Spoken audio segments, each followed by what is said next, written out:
Aplicação de equação do primeiro grau. Problemas de velocidade, parte 2. Temos aqui um problema exemplo. Dois ciclistas partem de um mesmo ponto e se movem em direções opostas em linha reta. Depois de 4 horas, se encontram a 260 km.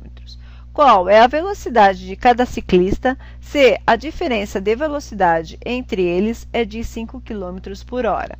Em primeiro lugar, vamos denominar x a velocidade do ciclista A.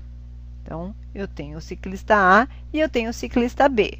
O ciclista B tem x mais 5 km de velocidade a mais que o ciclista A. Então, do ciclista A para o ciclista B, existe uma diferença de 5 km por hora. Então, o ciclista B, eu posso supor que ele tem x mais 5, que refere-se à velocidade do ciclista B.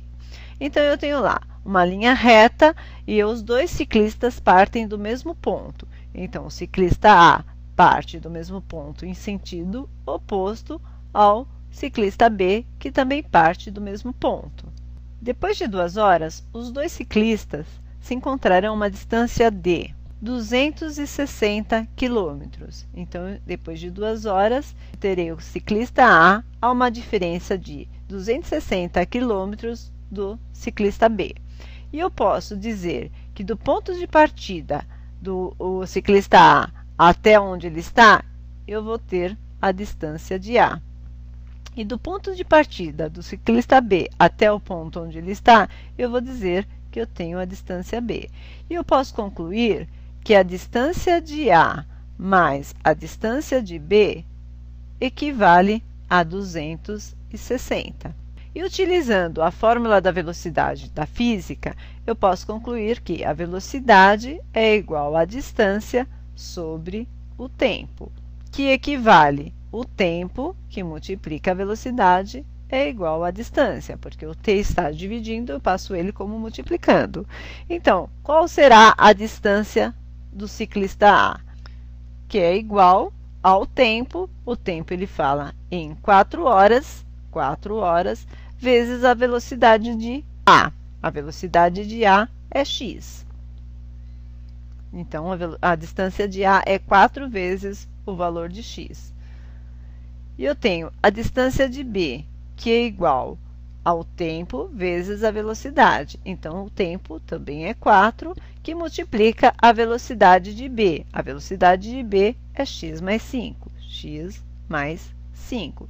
E concluo pela distributiva que a distância de B é 4 vezes x, mais 4 vezes 5, 20. Então, a distância de B é 4x mais 20. E tenho lá, a distância de A mais a distância de B é igual a 260. A distância de A equivale a 4x, mais a distância de B, 4x mais 20, que tudo isso é igual a 260. 4x mais 4x, eu tenho 8x, que é igual a 260. Este 20 está com soma, ele passa como subtração. 8x é igual a 260 menos 20, 240. X é igual a 240, que divide 8, x é igual a 30. Então, a velocidade ciclista A, que é x, é 30 km por hora. Se eu tenho a velocidade do ciclista A, qual que é a velocidade do ciclista B? O ciclista B é o valor de x, que é 30, mais 5, que é 35. Então, a velocidade do ciclista B é 35 km por hora. Então, tenho as duas velocidades dos dois ciclistas, ciclista A e ciclista B. Eu vos convido a assistir novos tutoriais e exemplos em matemática no site do Tarefas Plus.